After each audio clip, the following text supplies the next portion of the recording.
Hello everyone, welcome to Everything Arsenal, and this is the latest transfer news. One day to go in the transfer window and things are heating up. I mean, a lot to talk about. We're going to cover the latest on our search for a winger and a striker. We've been linked to Sterling, or we've been offered Raheem Sterling. We'll be talking about that. We've also been offered Kingsley Coman. We'll be talking about that. Who do you guys prefer between those two, Sterling and Coman, to come and back up Bukayo Saka? Who would you prefer? And Tony as well is back on in the news. So let's start first with Raheem Sterling. By the way, I have a little bit of a cold, but let's get through it in case my voice is not clear enough.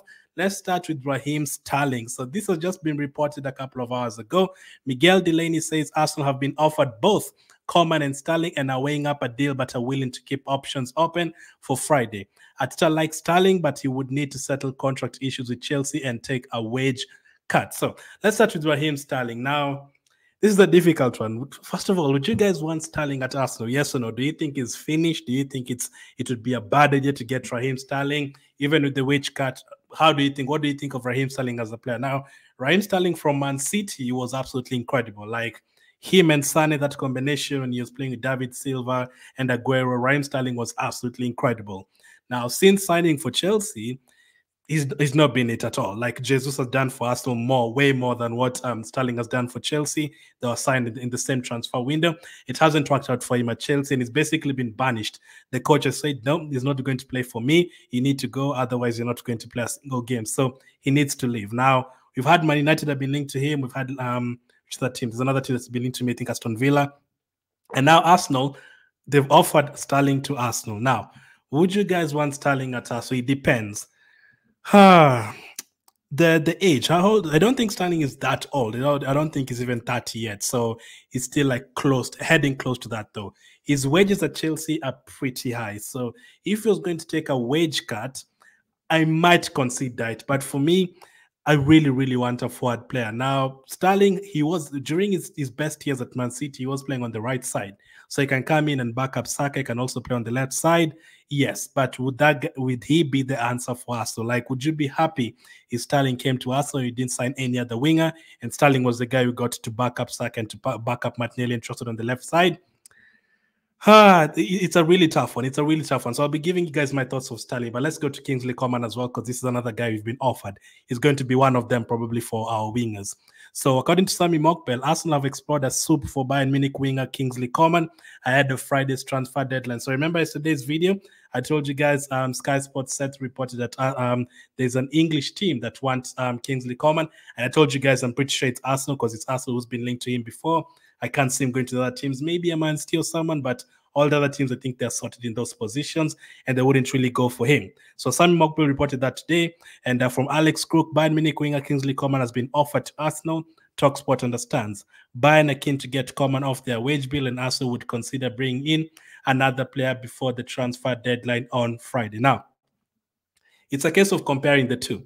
Who would be better for Arsenal? Now, first, as a deal by itself, money-wise, which one would be better? Now, Kingsley Coman would be probably a loan deal with an option to buy later on. Sterling, again, as we've said here, Sterling is a complicated situation.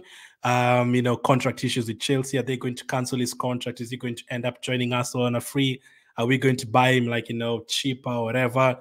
Those ones we don't know. We don't know the exact money you're going to pay for the two. Is it going to be a loan deal? But let's say if you're to get any of the two in a straight loan deal, who would you prefer? In that situation, I would probably get Coman. But some of you probably get Sterling. Absolutely no problem. Premier League experience, Sterling definitely ticks the box there. Sterling has been in the Premier League since 2012 or something. Coman has never played in the Premier League before. Winning mentality and having won things before, both of them have won things before. Actually, Coman had a very good record of winning things. He's won at PSG, at Juventus, at Bayern Munich. He had a spell of 10 seasons winning every single league title. So he's done it at the top level. He's also played for France and he's won things there as well. So in terms of that, they're very good. In terms of playing both wings, I think both of them can do it well. But where Sterling probably beats Coman is in terms of injuries. Coman has been a very, very injury-prone the last 2 years. If I can just read for you, I don't have the graphic, but next time we talk about Coman, I'll have the graphic for you guys. Last season, 23-24, Coman picked up 1, 2, 3, 4, 5, 5 different injuries last season, Kingsley Coman, and that resulted in him missing 8, 9, 18, 21 games. Kingsley Coman missed 21 games last season due to 5 different injuries. So that was abductor injury, muscular problems twice, knee ligament injury, and torn muscle fiber. So 5 different injuries that kept him out of 21 games. So that is a major concern. The season before, he had a couple of other injuries that made him miss 8 games, a torn muscle fiber, and a knock. The previous season, 21-22, he also had another like 8 different injuries. That is absolutely crazy. 8 different injuries in a season. That is crazy. Now, Kingsley Coman, if you bring him to Arsenal, he would definitely miss games. Like, his injury record is terrible. That is where Sterling beats him, and that is where you have to consider Sterling ahead of Coman. In terms of player by player, if both of them are fit, definitely I'd go for Coman 100%. But in terms of injuries, you don't want to bring in Coman and then you have a place where you have a part of the season where you're about to, the Champions League draw has just been done. We are going to face the likes of Inter Milan and PSG. You don't want a situation where you're about to face Man City and Inter Milan, and Jesus is injured, and Coman, the backup to Saka, is also injured, and Saka is tired, and you don't want to get yourself into those kind of positions. So this is a very tricky one. For Coman, let me give you my thoughts on both. For Coman, I'd be happy to take him on loan, not to buy him because of those injuries. Quality-wise, he's very good, but because of the injuries, I'd only really take him on loan and see how he does. For Sterling, I wouldn't really go out there and pay like 30 million for him or something. I would only get him for, if it's for free, if they cancel his contract and he ends up joining us for free, I would gamble on it, just as long as we have a backup for Saka, because we don't want to go into the season without any backup for Saka. Now, Nelson could end up staying. If you have those options as your winger option, Saka, Nelson, Sterling, or Coman, and then you also have Martinelli and Trossard, I think that is good enough, because you're only really looking for a backup for Saka. On the left side, you already have Trossard and Martinelli. That's not really a position you're really trying to sort out. We're only really looking for a backup for Saka. So Sterling or Coman, who would you guys get between the two? Injury-wise, Coman is not the best at all. He's been picking up a lot of injuries. Premier League experience, Sterling beats him at that too. But in terms of quality, you can argue that Coman would be better for us, maybe. So let me know who you guys would get. Now, another winger who's been linked to Arsenal, obviously, is Nico Williams, and this is the latest on him. Just from Sky Sports as well. Nico Williams is top of Mikel Arteta's list of players, but finances involved make it difficult. So we are still looking at him, but the finances are difficult now. I remember back in 2020, we went on the final day and we activated Thomas Partey's release clause and we ended up getting him. Could we do the same for Nico Williams, just a surprise on the final day and to boost Arsenal fans' confidence? It could happen, but it's going to be very, very difficult because of that money and the fact that he's been given a new number at Bilbao. Does he really want to move to England? Does he want to move away from Spain?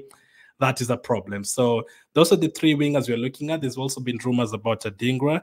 And we were told by Fabrizio 3 days ago that Arsenal are probably going to sign a winger before the transfer ends. So is it going to be Sterling? Is it going to be Coman? Is it going to be Nico Williams? Between Sterling and Coman, I've put a poll on YouTube. Make sure to check it out in the community tab and vote who would you guys prefer between Coman and Sterling, and then Nico Williams, or would you just forget about those 2 and go all in for Nico Williams? Now, it's such a difficult situation. I'm really hoping you get a forward player, because not even just in terms of quality, number-wise, you don't have enough players. You cannot go into a season with those fixtures that we've looked at, Champions League, Premier League, Carabao Cup, FA Cup, and just depend on Havertz every single game. Even if he's scoring 3 goals per game, he's going to get tired. Saka is going to get tired. Trossard is going to get tired. He needs someone different. He needs something different in the team, and he needs to get a forward player for sure. I think we're going to get a forward player, but who? Absolutely no idea. Speaking of forward players, striker. What's the latest on that? Ivan Toney, what's the latest on him? According to Foot Insider, Arsenal are planning a shock late move to Brentford for Brentford striker Ivan Toney. Sources have told Football Insider. Sources say Arsenal are now raiding a bid, with the move facilitated by the sale of Edin Keita to Crystal Palace. So we are back in for Ivan Toney. Listen, would you guys be satisfied with Ivan Toney? Like, we've been linked to Osimhen, we've been linked to Gyökeres. Would you be satisfied with Ivan Toney being the one that you go for as a striker? Do you think he takes us to the next level? For me, as I've always said, I want us to get a striker, but I've never really used the word need, because I feel like Arsenal can still score goals. But I always wanted us to get a striker just to compete with Man City and Real Madrid. So that is why I'm also desperate to get a forward player, something different to compete with Real Madrid and Man City. And I've always said it has to be someone who's going to take us to the next level. If you're not going to sign someone who's going to take us to the next level, I'd rather have Havertz and Jesus there. So is Toney the guy to take us to the next level? Is Havertz a better finisher than Havertz? Is he going to bring more to the team than Havertz? Is he going to bring more to the team than Gabriel Jesus? Would he score more goals? Now, he had a season where he scored 20 plus goals in the Premier League. Last season, he wasn't really playing because of the ban. But that season, he also scored like 7 or 8 penalties. So if you're looking for open play goals, he only scored like 13 open play goals or something. So do you guys think Ivan Toney is the answer in terms of our forward line? Or do you think if it's Ivan Toney, you rather focus on the wingers and get a wingers, and then you hope that Havertz and Jesus and maybe a Trossard playing up front can help us deliver? What would you guys do? Would you bring an Ivan Toney, or do you think this is an underwhelming buy? Do you think Ivan Toney is good enough, or do you think it's an underwhelming buy? Now, he'll definitely bring something to the team. Like, the Premier League experience, he can score goals for sure. He can score a lot of different kind of goals. I've seen him scoring from outside the box, free kicks, penalties. He can head the ball for sure. If you're putting in those crosses with Toney and Havertz there, that would be incredible. I mean, he scored against us a couple of times before, those tap-ins and stuff, those kind of finishes. But would he take us to the next level? Obviously, he's a player that we've been linked to for more than a year now. He was actually the first striker that we are linked to alongside Isaac and those kind of players, but we forgot about that one. And then we went for other strikers. And then on top of that, how much money would Ivan Toney cost us? Would he cost us, 50 million, 60 million, 40 million? And do you think it's worth that? So another one to keep an eye on between now and deadline day. Let's see if it could happen. Goalkeeper wise as well, we're definitely going to sign a goalkeeper now that Ramsdale has left. What's the latest on that? Fabrizio reported that Arsenal have submitted a 20 million euro package bid for Juan Garcia as new goalkeeper to replace Ramsdale. Agents Lopez and Barra bring the proposal to Espanyol worth 20 million euros and add-ons included. Espanyol are asking for 30 million euro clause. So that is crazy. This is our second choice goalkeeper. Is it worth it spending another 23, 24 million pounds on a backup goalkeeper? And we are also looking to sign a third choice goalkeeper as well from Wigan. So is it worth it spending that kind of money on him? He's already agreed personal terms with Arsenal. I don't know if they're really, really going to ask for that 30 million, or they're going to allow us to, pay at least maybe 15 or 16 million for him. Around that, I don't have a problem paying 15, 16 million for a backup goalkeeper. You do need a good backup goalkeeper in case Raya is not there. But when you're starting to head to the 30 million, 40 million for a backup goalkeeper, that is quite a lot. So that is quite much. But we're expecting a lot of goalkeeper movements as well tomorrow. Today and tomorrow, Ramsdale is going to be announced by Southampton, and we're probably going to sign 2 goalkeepers. So be ready for that. 2 goalkeepers are incoming. Fabio Vieira has completed his move to FC Porto. All the best to him. Hopefully he does well there. Fabio Vieira has joined Portuguese side FC Porto on a season-long loan. Vieira will wear the number 10 at Porto. We'll be rooting for you for sure. So all the best to Fabio Vieira over at FC Porto. Didn't work out for him the last couple of seasons at Arsenal, but hopefully he goes there and he regains in confidence, and he regains his confidence, and he comes back a confident player, pretty much a different player, the same player that we had bought from FC Porto, because we bought him for like 42 million. That is even more than what we bought Odegaard for, but it didn't really work out for him. So another big one. But considering we've lost Vieira, we've lost Nketiah, we've lost Smith Rowe, and you could easily lose Nelson as well, I think we're definitely going to get a forward player, maybe even 2. What I'm thinking, 4 players on deadline day, it's crazy. That would be too much. So I was thinking, are we going to get 2 goalkeepers, a second goalkeeper and a third goalkeeper, and maybe sign a striker and then maybe a Sterling or Coman on loan or something? Could that happen? Listen, if you got a striker and then you got either Sterling or Coman as a backup for Saka, I'd be like, okay, we didn't get Gyökeres or Osimhen, yes, but that is still good. At least we got Merino is a good buy, Calafiori is a good buy. We completed Raya signing. We got in the backup goalkeeper. We've made good sales in terms of selling Nketiah for that money, Smith Rowe for that money, and we've been able to keep the likes of Kivio and Partey. And then we're also going to sell this particular player and keep this one. I think I would give it like an 8 or 9 out of 10. But that is if we got both a striker and a winger. If we get a winger, you still don't have a striker and you're only depending on Havertz. And if you get a forward player, you still don't have a backup for Saka. And the backups that we're talking about in terms of backing up Saka, Vieira is now gone and Jesus is injured. So you don't really have a backup for Saka. So that is a problem. The games that are coming up are too many. We have to sort that out very, very soon. Thank you for watching, and I'll catch up with you guys on the next. There's a lot of videos coming up tomorrow especially, and then maybe one more today depending on what happens. But every single news that comes up, tomorrow will be a busy